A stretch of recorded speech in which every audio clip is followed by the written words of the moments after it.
Matt Paulson, episode 3 of the Handy Homebrew Show. Episode number 3. It is episode number 3. We have survived 3 whole weeks doing the show. And they still haven't gotten rid of us. They haven't yet, but we do. We've had 200 views. I'd like to brag. Wow. 200 whole views. They're mostly me, myself, viewing them, but 200 views. I've probably got a couple too. 200 views nonetheless. Now, Matt Paulson, today is a very special episode of the Handy Homebrew Show.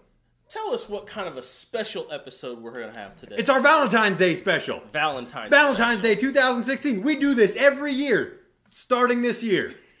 We have our Valentine's Day Special. What we're going to do for you today is we're going to answer some of our questions online.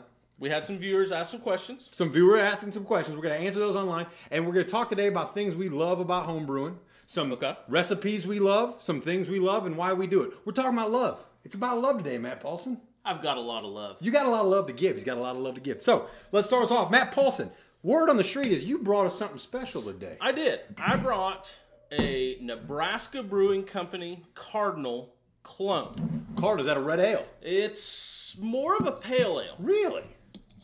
Kind of. I haven't quite perfected the... Now, would you say that this Nebraska Brewing Company Cardinal Ale is a beer that you love? It is a beer that I love. Beer that he loves. There we go. Beer that I love. We're staying right there in the topic line. I had a little bit of trouble with my kegerator this morning, and we only got about half a bottle here to share and drink. Oh, it's got some good aroma to it right there. But so this is one you brewed yourself in your garage. I did. This one myself. This one is not from a can. This is homebrew. This is homebrew. This is the first time on the Handy Homebrew Show we've had a homebrew. That's terrible. 3 episodes. Wow. 3 episodes. Well, hopefully we'll break that trend. We'll have more of these specials. Well, yeah, we won't let that happen. Gonna have more specials. We like to just drink and talk. So, word on the street is we had some questions from an online viewer. We did. Lionheart069 asked us, what's the difference between a lager and an ale? Okay. And he also kind of wanted to know, kind of what is Budweiser and what is Coors and that kind of stuff. And he wants to know what we like to brew. What, we ourselves? Right. The two of us? Right. I can answer that. Hell, I can answer that.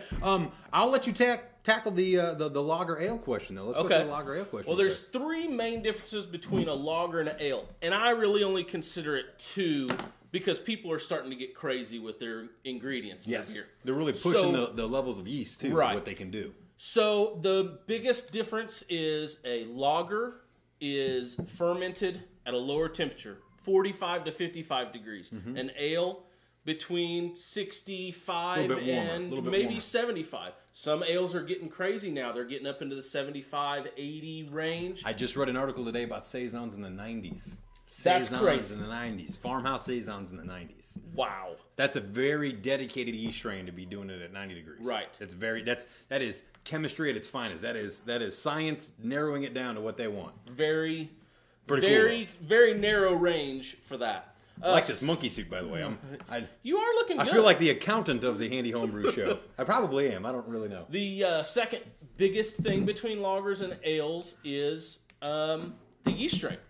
So when you're doing it these 2 different temperature ranges, you have to have yeast that can survive these temperatures. So if you were to use an ale yeast and try to ferment in the 55-degree range, it's going to sleep. Nothing would happen. It's going to bed. Right. It's too cold. And if you try to use a lager yeast, now here's where some of the gray line starts to get. Pushing that envelope. Because people are starting to use these lager yeasts to ferment at a higher temperature, and they're getting some crazy taste profiles. Okay. So that's what I would consider the 2 main differences between lagers and ales. The third one is ingredients. Normally you see a lager that's really clear, crystal clear, crisp, like a pilsner. Like a pilsner. Right. So you don't have a whole lot of adjunct grains, a lot of roasted grains. Now, exception to that rule, the Marzan style and Oktoberfest. Right. Nailed it. So a Marzan or a Doppelbock or a Bock is something that you would get as a lager that has a lot of body, big, powerful grain flavor. bill, a lot of alcohol to it, a lot of fun adjunct flavors. Right. Now, the second question that our viewer had was, what are the types of beers that Budweiser, Coors, Miller's, PBR, all that kind of stuff, what we consider our commercial beers? I would say, Matt Paulson, The majority of those are going to be Pilsner beers. They are. It's the Pilsner style of beer that came over in the 1800s from the Europeans. They started using those lagering yeast at colder temperatures in the basement. Right. And they would lager in a basement kind of temperature, much cooler, specific yeast strands that have been in families for years. Years and years, generations and generations.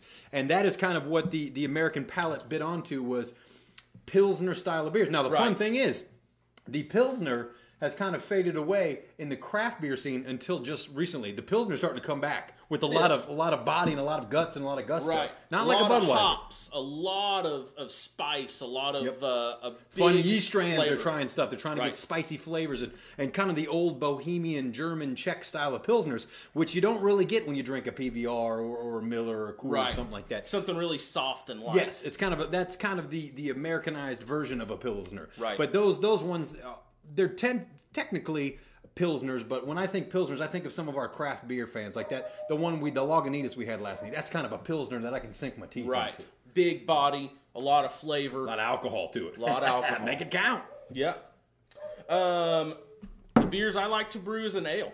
I've done one Pilsner, the one that we did together.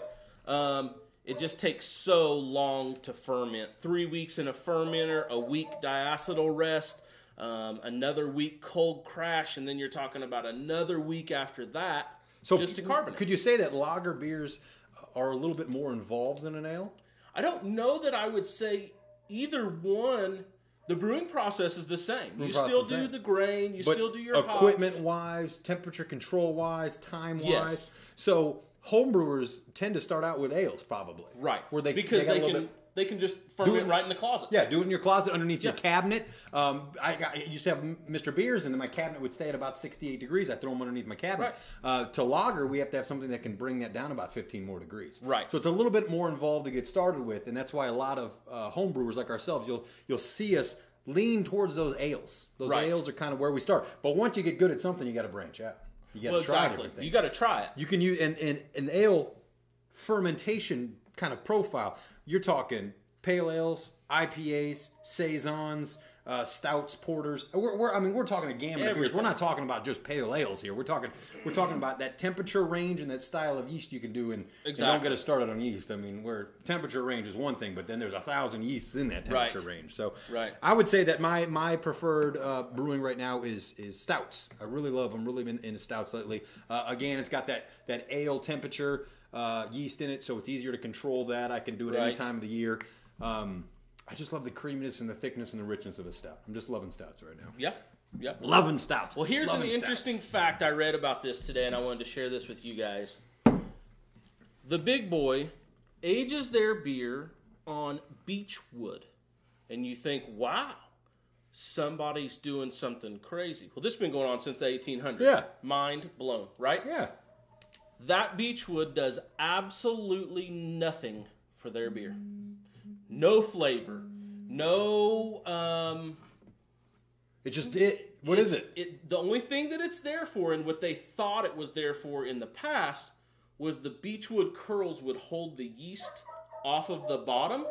Okay. And so that would allow that yeast to flocculate better. Okay. And produce a little bit more movement in beer. Okay, Yeah. I see what you're saying. That's funny though, but they won't change that. No, you're not going to change it. That's a traditional thing. You can't do it. You can't change it. You could find out scientifically that 100 years ago, people didn't know what range to mash at. They just did it by feel and taste and tradition. And now we know that between this temperature and this temperature, we get certain sugars out of it. Exactly. We didn't know that 100 years ago. And now look at the things that we learn. But they won't change it. No. They're not going to change it. They make a lot of money doing that. No. Matt Paulson, I'll tell you right now, I had a good Valentine's Day. I had a great Valentine's Day. Me and the wife hung out on the couch. We watched a lot of movies on Netflix. Brewed a saison. Really? Yeah, I brewed Bill Rye, the saison guy. Okay. So we got a nice, hot temperature saison that I got fermenting upstairs right now. How about your Valentine's? How'd that go for you? Valentine's Day for me was fantastic. I spent all day out in the shop and took my lovely, beautiful girlfriend to beer and coloring. So she got what she wanted. Got some beer and some coloring in there. Now, where's beer and coloring at? Beer and coloring is at a little brewery here in Wichita, Kansas, called Hopping Gnome. Hopping Gnome, okay. Probably my favorite place in Wichita. So if you're ever coming through Wichita, live in Wichita, you guys need to go out and check out Hopping Gnome. Fantastic. Sunday they got beer and fantastic coloring. Service, right? Beer and coloring once a month. Oh, they have all kinds of events. You can't beat that with a stick. I'll tell you right now, Matt Paulson. I think that about wraps up our Valentine's special. But there's. Well, I wanted you to tell me about this beer. Oh, I was supposed to be drinking this? Yeah. Oh shit, Matt Paulson. Yeah.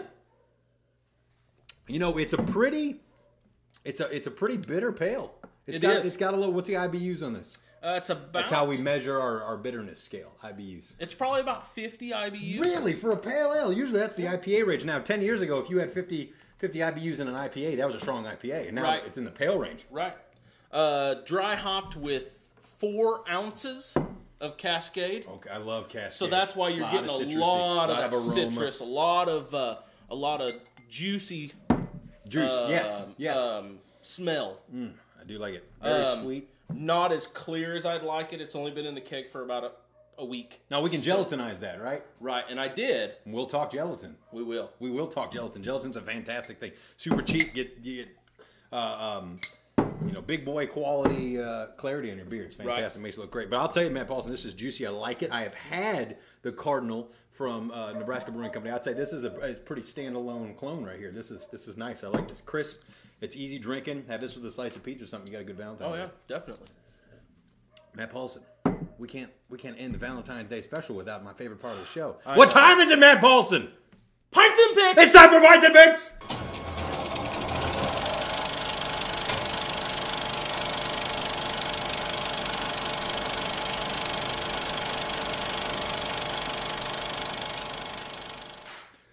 Matt Paulson, we got a special Pints and Picks today for our Valentine's Day special from Handy Homebrew Show. We're going with two Nitro reviews today. I'm excited. I've heard a lot about this. This is the new Samuel Adams. Just came out with their Nitro project. Nitro project. 3 now, beers you've on tried Nitro. This, I have tried and you're going to let me be surprised. Yes.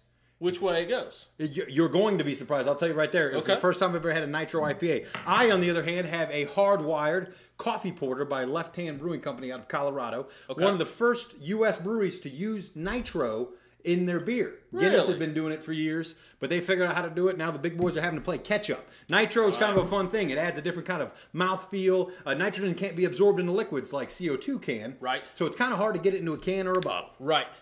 So I say, go for it, Matt Paulson. Okay. As my Valentine. Why don't you tell us about your pick? Oh, movie picks and pints and picks.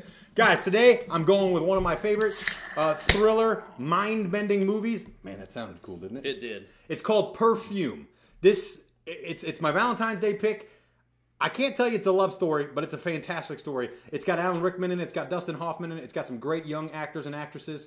It's got a lot of twists and turns. You really wouldn't expect it. It takes place in the French countryside. It follows a young man by the name of Jean-Baptiste Renoir, who has an amazing ability to smell, and John Hurt narrates his story. It's a very interesting, weird twists and turns.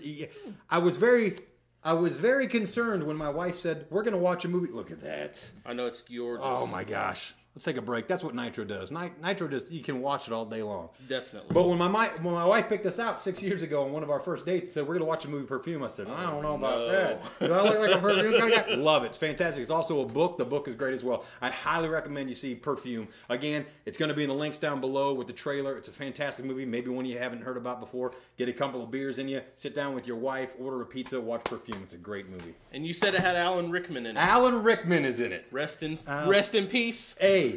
Alan Mr. Rickman. Alan Rickman. L, Definitely. as in look, there goes Alan Rickman.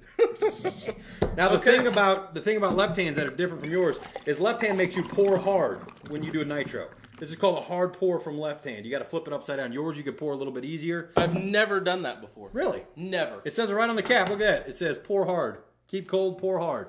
You're supposed to pour hard, and then just like the Sam Adams Nitro, we got a little bit of cascading going there for this coffee porter. Okay. It smells fantastic. Lots of coffee in there. I can smell it. I can smell it. You can smell it over there, right? I don't even like coffee, and I like coffee porters. Oh, it's got a good fruity flavor. It does. It good smells. Fruity smell. I chalked it up. I said it smells almost like tropical Mike and Ike's. Okay. Right? I could go with that. Get in there, Matt Paulson.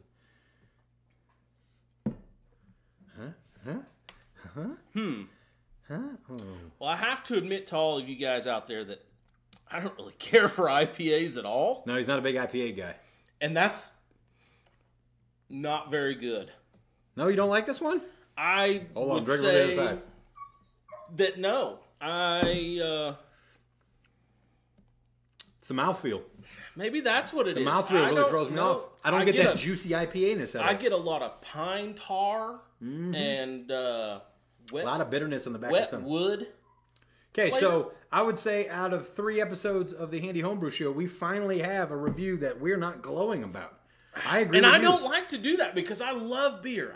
I love Sam Adams. I think Sam Adams is the grandfather of craft beer. I do too. I don't think that's a very good one. They missed the mark on this one, and I hate giving bad reviews.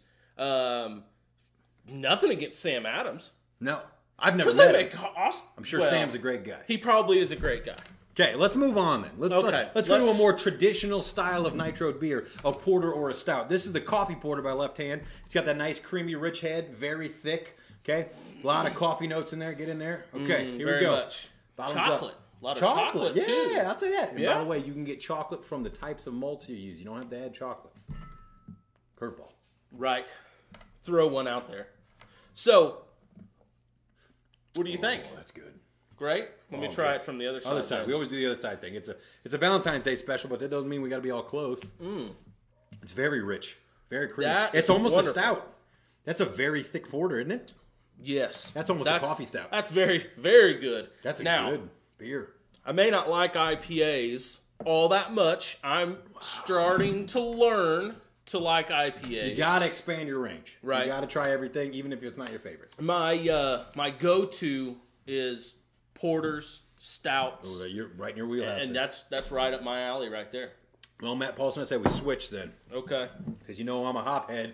I'm an IPA hophead. So today we are talking nitros with Left Hand and Sam Adams. We're talking perfume. It's got Alan Rickman in it. He's fantastic. Watch Perfume. Get a nitro beer. Sit down with your wife or your girlfriend or your husband or your brother or your dad or your uncle. We're not sexist here. We're involve everybody. Everybody's a beer brewer.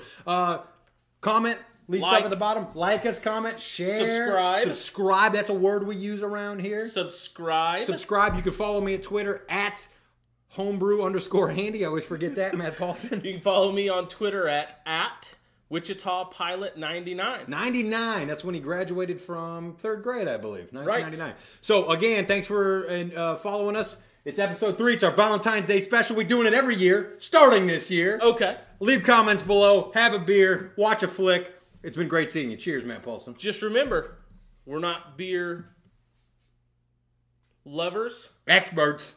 We're not beer experts. We're just beer enthusiasts. Matt Paulson, keep drinking, man. I'll keep Have drinking. a good one. Cheers.